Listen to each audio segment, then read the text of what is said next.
Ever wonder how a simple drawing becomes a global phenomenon, a symbol that changes meaning faster than your Wi-Fi drops on a bad day? We're talking Pepe the Frog, but this isn't just his origin story. Oh no. We're diving deep into the evolution of memes, and Pepe is our ultimate, wild case study. Get ready to see how a digital image can literally shift its entire cultural identity, sometimes for the better, sometimes for the worse. It's truly wild how these things take on a life of their own, right? Alright, buckle up, fam. Our story starts way back in 2008 with artist Matt Fury and his indie comic, Boys Club.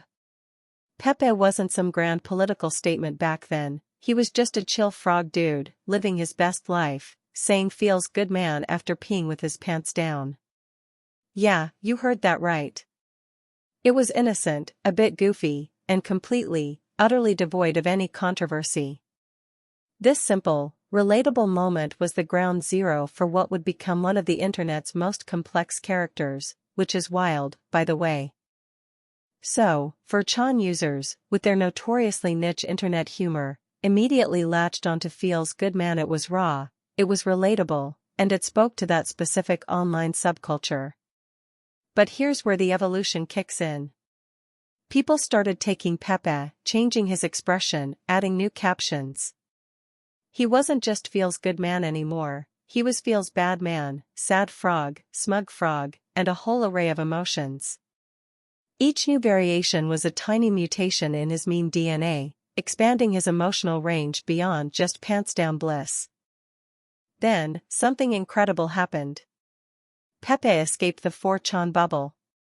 He burst onto mainstream platforms like Tumblr, Instagram, and even Twitter. Suddenly, celebrities like Katy Perry and Nicki Minaj were sharing Pepe memes, totally oblivious to his obscure origins.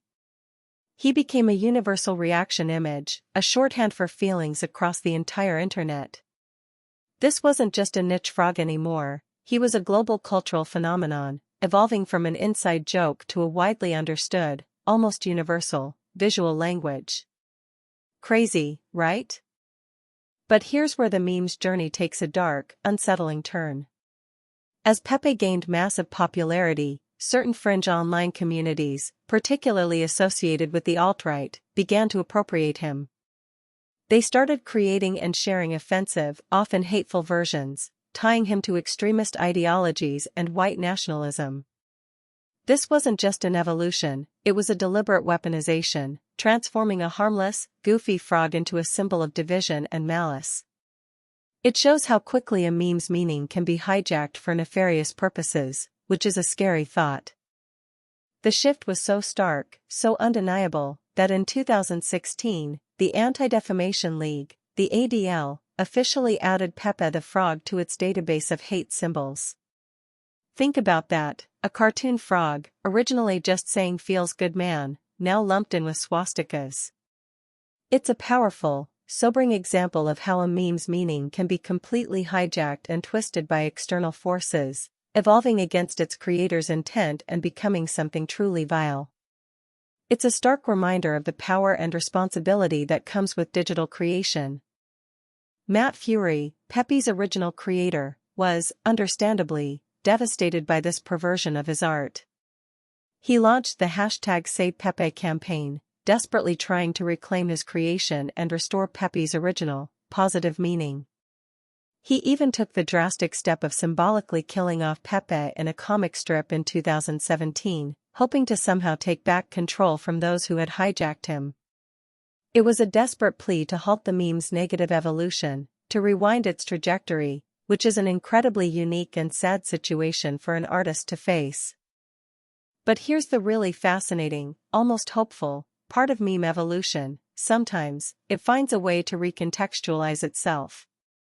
In 2019, Pepe was unexpectedly adopted by pro-democracy protesters in Hong Kong.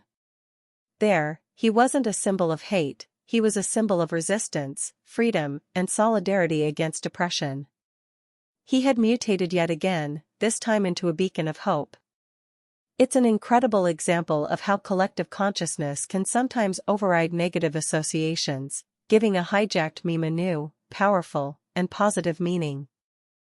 Pepe's wild journey, from innocent comic character to hate symbol to emblem of freedom, perfectly illustrates the unpredictable, often chaotic nature of meme evolution.